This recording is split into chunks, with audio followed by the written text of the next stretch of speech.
In 1929, a dusty map was pulled from an Ottoman palace shelf. A map so accurate, so impossible, that it shouldn't exist.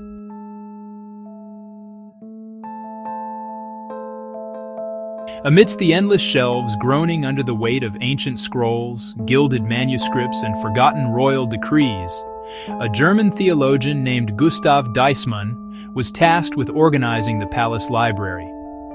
He sifted through piles of parchments, his hands covered in the fine dust of centuries. Suddenly, his attention was caught by a peculiar bundle wrapped in gazelle skin, tucked away on a dusty, overlooked shelf. Carefully unwrapping the delicate hide, he revealed a map drawn with incredible detail and vibrant colors that had somehow survived the passage of 400 years. The map was identified as the work of an Ottoman admiral and cartographer named Piri Reis, dated to the year 1513. He made it using older source maps, he claimed dated back thousands of years. It is famous for its shockingly accurate depiction of the South American coastline, and an outline that many believe resembles an ice-free Antarctica. Here's the problem. Antarctica wasn't officially discovered until 1820, 307 years after Piri Reis inked his parchment.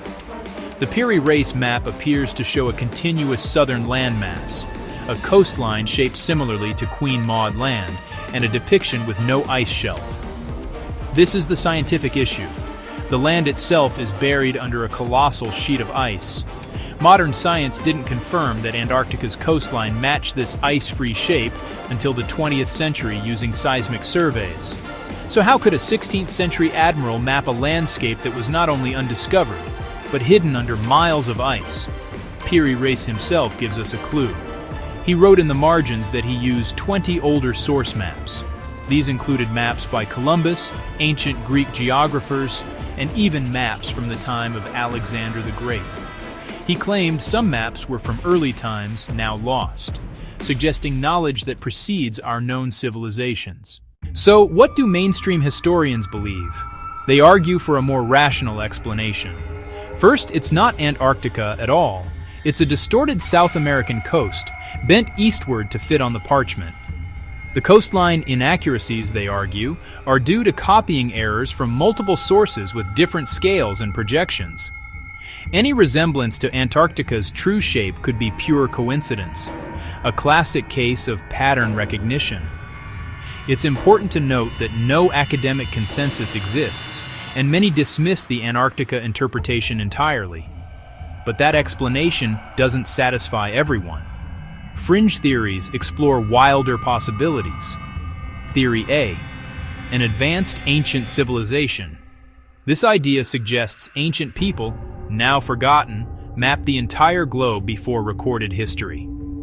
Theory B: ice-free Antarctica in human memory. Some cite evidence that parts of Antarctica were ice-free 6,000 to 10,000 years ago. Theory C: ancient global sea travel.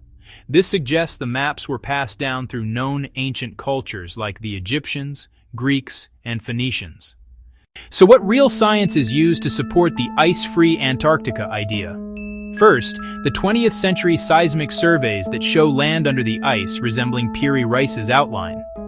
Second, studies of ice cores and sediment show post-ice age retreats of some coastal ice shelves, creating a possible window for exploration. And third, the concept of Earth crust rebound, which shows that shorelines are not static and would have looked different in the distant past.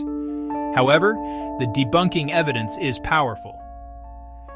Glaciologists argue that ice cores prove the vast majority of Antarctica has been frozen solid for millions of years. Cartographers argue the resemblance is simply projection distortion, a common issue when compiling maps from different sources. Finally, the map's significant inaccuracies elsewhere weaken the Antarctica theory. If the source was so perfect, why are other parts so wrong? In the end, the mystery remains. Either the Piri Reis map recorded knowledge far older than history admits, or it is one of the most incredible coincidences of all time.